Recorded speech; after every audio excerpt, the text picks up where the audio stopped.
Srimad Bhagavatam, translated with commentaries by His Divine Grace A.C. Bhaktivedanta Swami Prabhupada. Canto 1, Chapter 4, The Appearance of Narada. Text 6. How was he, Srila Shukadev, a son of Vyasa, recognized by the citizens when he entered the city of Hastinapur, now Delhi, after wandering in the provinces of Kuru and Jangala, appearing like a madman, dumb and retarded? Purport. The present city of Delhi was formerly known as Hastinapur because it was first established by King Hasti. Goswami Sukadev, after leaving his paternal home, was roaming like a madman, and therefore it was very difficult for the citizens to recognize him in his exalted position. A sage is not, therefore, recognized by sight, but by hearing. One should approach a sadhu or great sage, not to see, but to hear him. If one is not prepared to hear the words of a sadhu, there is no profit. Sukadev Goswami was a sadhu who could speak on the transcendental activities of the Lord. He did not satisfy the whims of ordinary citizens. He was recognized when he spoke on the subject of Bhagavatam, and he never attempted jugglery like a magician. Outwardly, he appeared to be a retarded, dumb madman, but in fact, he was the most elevated, transcendental personality. Text 7. How did it so happen that King Parikshit met this great sage, making it possible for this great transcendental essence of the Vedas, Bhagavatam, to be sung to him? Purport. Srimad Bhagavatam is stated here as the essence of the Vedas. It is not an imaginary story, as it is sometimes considered by unauthorized men. It is also called Sukha Sanhita, or the Vedic hymn spoken by Sri Shukadev Goswami, the great liberated sage. Text 8. He, Sukadev Goswami, was accustomed to stay at the door of a householder only long enough for a cow to be milked, and he did this just to sanctify the residence.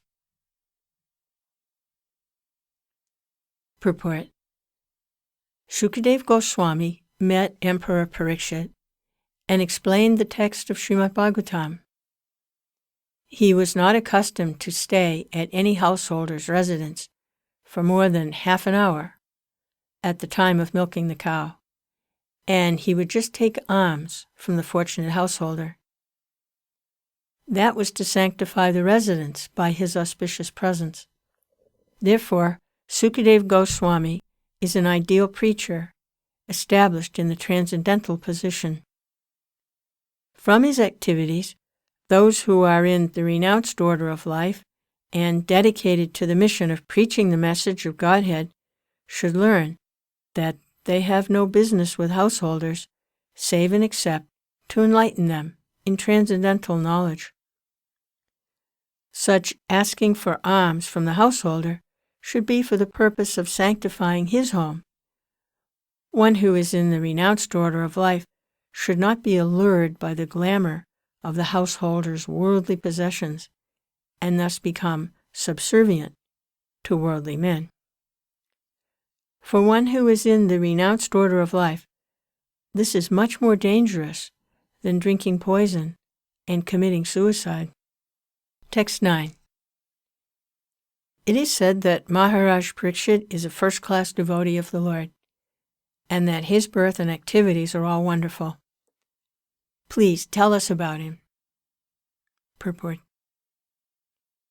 The birth of Maharaj Parikshit is wonderful, because in the womb of his mother, he was protected by the personality of Godhead Sri Krishna. His activities are also wonderful, because he chastised Kali, who was attempting to kill a cow. To kill cows means to end human civilization. He wanted to protect the cow from being killed by the great representative of sin. His death is also wonderful because he got previous notice of his death, which is wonderful for any mortal being, and thus he prepared himself for passing away by sitting down on the bank of the Ganges and hearing the transcendental activities of the Lord. During all the days he heard Bhagavatam, he did not take food or drink, nor did he sleep a moment. So everything about him is wonderful, and his activities are worth hearing attentively. Desire is expressed herein to hear about him in detail. Text 10. He was a great emperor and possessed all the opulences of his acquired kingdom. He was so exalted that he was increasing the prestige of the Pandu dynasty. Why did he give up everything to sit down on the bank of the Ganges and fast until death? Purport. Maharaj Parikshit was the emperor of the world and all the seas and oceans, and he did not have to take the trouble to acquire such a kingdom by his own effort. He inherited it from his grandfathers, Maharaj Yudhisthira and brothers. Besides that, he was doing well in the administration and was worthy of the good names of his forefathers. Consequently, there was nothing undesirable in his opulence and administration. Then why should he give up all these favorable circumstances and sit down on the bank of the Ganges, fasting until death? This is astonishing, and therefore all were eager to know the cause. Text 11. He was such a great emperor that all his enemies would come and bow down at his feet and surrender all their wealth for their own benefit. He was full of youth and strength, and he possessed insuperable kingly opulences. Why did he want to give up everything, including his life? Purport. There was nothing undesirable in his life. He was quite a young man and could enjoy life with power and opulence, so there was no question of retiring from active life. There was no difficulty in collecting the state taxes, because he was so powerful and chivalrous that even his enemies would come to him and bow down at his feet and surrender all wealth for their own benefit. Maharaj Parikshit was a pious king. He conquered his enemies, and therefore the kingdom was full of prosperity. There was enough milk, grains, and metals, and all the rivers and mountains were full of potency. So, materially, everything was satisfactory. Therefore, there was no question of untimely giving up his kingdom and life. They were eager to hear about all this. Text 12. Those who are devoted to the cause of the personality of Godhead live only for the welfare, development, and happiness of others. They do not live for any selfish interest. So, even though the emperor, Parikshit, was free from all attachment to worldly possessions, how could he give up his mortal body, which was shelter for others? Purport. Parikshit Maharaj was an ideal king and householder because he was a devotee of the personality of Godhead. A devotee of the Lord has automatically all good qualities, and the emperor was a typical example of this. Personally, he had no attachment for all the worldly opulences in his possession. But since he was king, for the all-round welfare of his citizens, he was always busy in the welfare work of the public, not only for this life, but also for the next. He would not allow slaughterhouses or killing of cows. He was not a foolish and partial administrator who would arrange for the protection of one living being and allow another to be killed. Because he was a devotee of the Lord, he knew perfectly well how to conduct his administration for everyone's happiness: men, animals, plants, and all living creatures. He was not selfishly interested. Selfishness is either self-centered or self-extended. He was neither. His interest was to please the Supreme Personality of Godhead. The king is the representative of the Supreme Lord, and therefore the king's interest must be identical with that of the Supreme Lord. The Supreme Lord wants all living beings to be obedient to him and thereby become happy. Therefore, the king's interest is to guide all subjects back to the kingdom of God.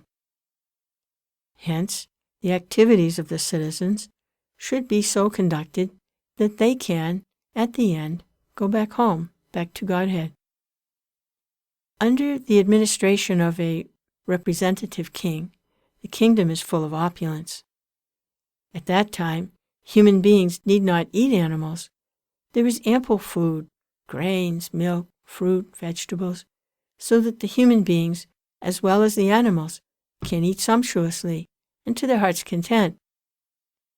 If all living beings are satisfied with food and shelter and obey the prescribed rules, there cannot be any disturbance between one living being and another. Emperor Parikshit was a worthy king, and therefore all were happy during his reign. Text 13. We know that you are expert in the meaning of all subjects, except some portions of the Vedas, and thus you can clearly explain the answer to all the questions we have just put to you. Purport. The difference between the Vedas and the Puranas is like that between the Brahmins and the Paravajakas. The Brahmins are meant to administer some fruit of sacrifices mentioned in the Vedas, but the Paravajakacharyas, or learned preachers, are meant to disseminate transcendental knowledge to one and all. As such, the Paravajakacharyas are not always expert in pronouncing Vedic mantras, which are practiced systematically by accent and meter by the Brahmins, who are meant for administering Vedic rites. Yet it should not be considered that the Brahmins are more important than the itinerant preachers. They are one and different simultaneously, because they are meant for the same end, in different ways. There is no difference also between the Vedic mantras and what is explained in the Puranas and Itihasa.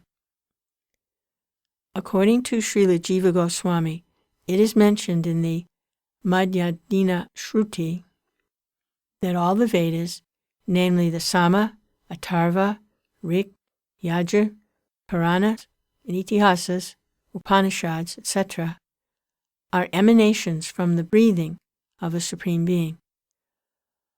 The only difference is that the Vedic mantras are mostly begun with Pranava Omkar, and it requires some training to practice the metric pronunciation of the Vedic mantras.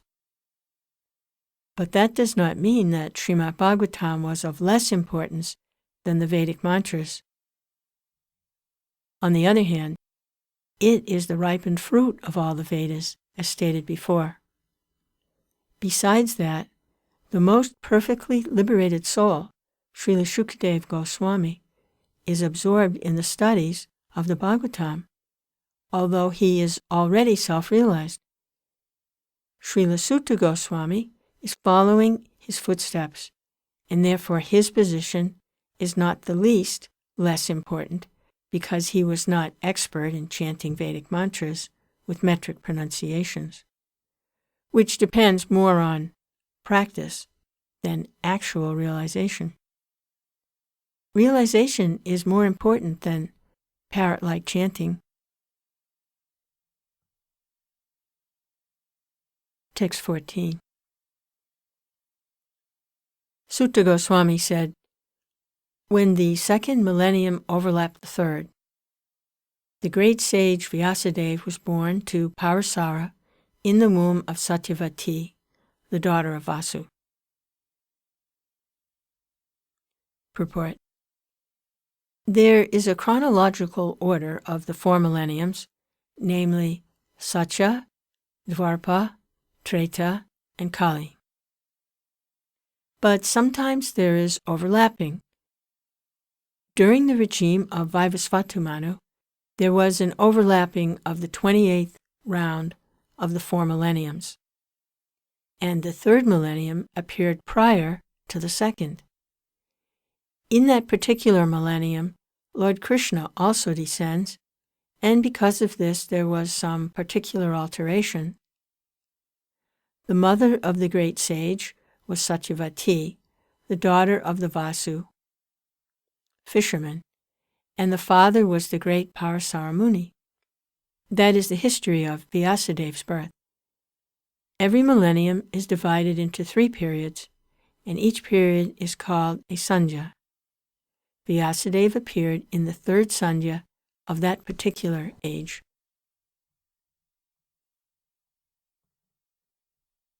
Text 15. Once upon a time, he, Vyasadeva, as the sun rose, took his morning ablution in the waters of the Saraswati and sat alone to concentrate. Purport. The river Saraswati is flowing in the Badarik Ashram area of the Himalayas, so the place indicated here is Samyapras in Badarik Ashram, where Sri Vyasadeva is residing. Text 16. The great sage Vyasadeva saw anomalies in the millennium. This happens on the earth in different ages due to unseen forces in the course of time. Purport. The great sages like Vyasadeva are liberated souls, and therefore they can see clearly, past and future. Thus he could see the future anomalies in the Kali age. Accordingly, he made arrangement for the people in general so that they can execute a progressive life in this age, which is full of darkness. The people in general in this age of Kali are too much interested in matter, which is temporary. Because of ignorance, they are unable to evaluate the assets of life and be enlightened by spiritual knowledge. Text 17. The great sage, who was fully equipped in knowledge, could see, through his transcendental vision, the deterioration of everything material due to the influence of the age. He could also see that the faithless people in general would be reduced in duration of life and would be impatient due to lack of goodness. Thus he contemplated for the welfare of men in all statuses and orders of life. Purport. The unmanifested forces of time are so powerful that they reduce all matter to oblivion in due course. In Kali Yuga, the last millennium of the round of the 4 millenniums, the power of all material objects deteriorates by the influence of time. In this age, the duration of the material body of the people in general is much reduced, and so is the memory. The action of matter has also not so much incentive. The land does not produce food grains in the same proportions as it did in other ages. The cow does not give as much milk as it used to give formerly. The production of vegetables and fruits is less than before. As such, all living beings, both men and animals, do not have sumptuous, nourishing food. Due to want of so many necessities of life, naturally, the duration of life is reduced. The memory is short, intelligence is meager, mutual exchanges are full of hypocrisy, and so on. The great sage Vyasadeva could see this by his transcendental vision. As an astrologer can see the future fate of a man, or an astrologer can foretell the solar and lunar eclipses, similarly, those who can see through the scriptures and foretell the future of all mankind are called liberated souls.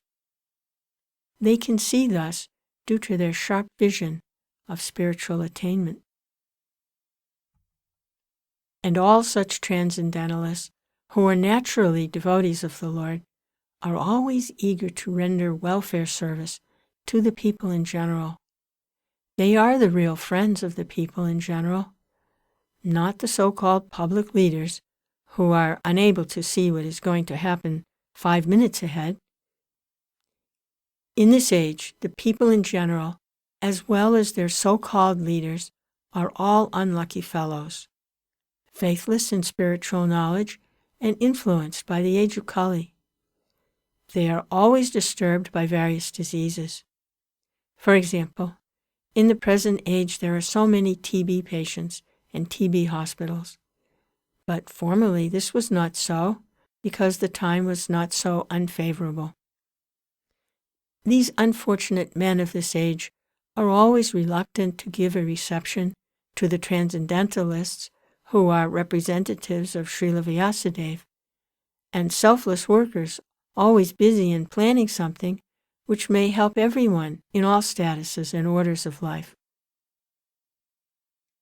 The great philanthropists are those transcendentalists who represent the mission of Vyasa, Narada, Madhva, Chaitanya, Rupa, Saraswati, etc.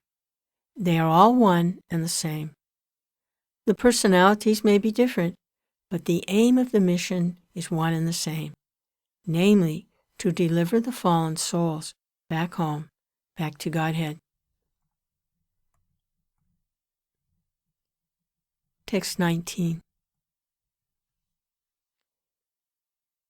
He saw that the sacrifices mentioned in the Vedas were means by which people's occupations could be purified. And to simplify the process, he divided the one Veda into 4 in order to expand them among men. Purport. Formerly there was only the Veda of the name Yajur, and the 4 divisions of sacrifices were there specifically mentioned. But to make them more easily performable, the Veda was divided into 4 divisions of sacrifice, just to purify the occupational service of the 4 orders. Above the 4 orders, namely Rik, Yajur, Sama, and Atharva, there are the Puranas, the Mahabharata, Sanhitas, etc., which are known as the 5th Veda. Sri Vyasadeva and his many disciples were all historical personalities, and they were very kind and sympathetic toward the fallen souls of this age of Kali. As such, the Puranas and the Mahabharata were made from related historical facts which explained the teaching of the 4 Vedas.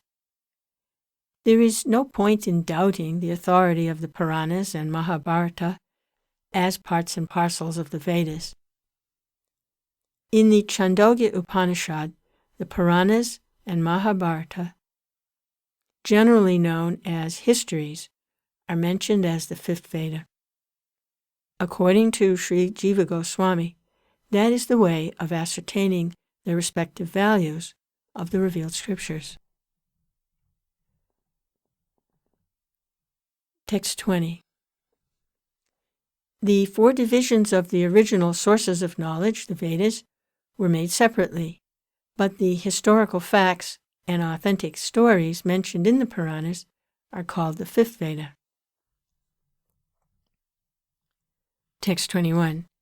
After the Vedas were divided into 4 divisions, Paila Rishi became the professor of the Rig Veda, Jamini the professor of the Yama Veda, and Vaisayampayan alone became glorified by the Yajur Veda. Text 22. The Samantu Muni Angira, who was very devotedly engaged, was entrusted with the Atharva Veda, and my father, Romaharshan, was entrusted with the Puranas and historical records. Purport. In the Shruti mantras also it is stated that Angira Muni, who strictly followed the rigid principles of the Atharva Vedas, was the leader of the followers of the Atharva Vedas. Text 23. All these learned scholars in their turn rendered their entrusted Vedas unto their many disciples, grand-disciples, and great-grand-disciples, and thus the respective branches of the followers of the Vedas came into being. Purport. The original source of knowledge is the Vedas. There are no branches of knowledge, either mundane or transcendental, which do not belong to the original text of the Vedas. They have simply been developed into different branches. They were originally rendered by great, respectable, and learned professors. In other words, the Vedic knowledge, broken into 4 branches by different disciplic successions, has been distributed all over the world. No one, therefore, can claim independent knowledge beyond the Vedas.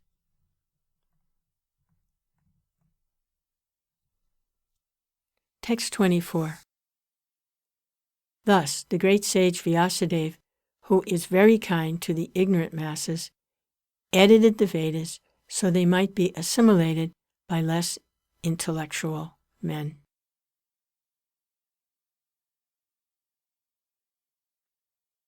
Purport. The Veda is one, and the reasons for its divisions in many parts are explained herewith. The seat of all knowledge, or the Vedas, is not a subject matter which can easily be understood by any ordinary man. There is a stricture that no one should try to learn the Vedas who is not a qualified Brahmin. This stricture has been wrongly interpreted in so many ways. A class of men who claim Brahminical qualifications simply by their birthright in the family of a Brahmin claim that the study of the Vedas is a monopoly of the Brahmin caste only. Another section of the people take this as an injustice to other castes who do not happen to take birth in a Brahmin family. But both of them are misguided. The Vedas are subjects which had to be explained even to Brahmaji by the Supreme Lord. Therefore, the subject matter is understood by persons with exceptional qualities of goodness. Persons who are in the modes of passion and ignorance are unable to understand the subject matter of the Vedas. The ultimate goal of Vedic knowledge is Sri Krishna, the personality of Godhead. This personality is very rarely understood by those who are in the modes of passion and ignorance. In the Satya Yuga, everyone was situated in the mode of goodness. Gradually, the mode of goodness declined during the Treta and Dwapara Yugas, and the general mass of people became corrupt. In the present age, the mode of goodness is almost nil, and so for the general mass of people, the kind-hearted, powerful sage, Srila Vyasadeva, divided the Vedas in various ways so that they might be practically followed by less intelligent persons in the modes of passion and ignorance. It is explained in the next sloka as follows. Text 25. Out of compassion, the great sage thought it wise that this would enable men to achieve the ultimate goal of life.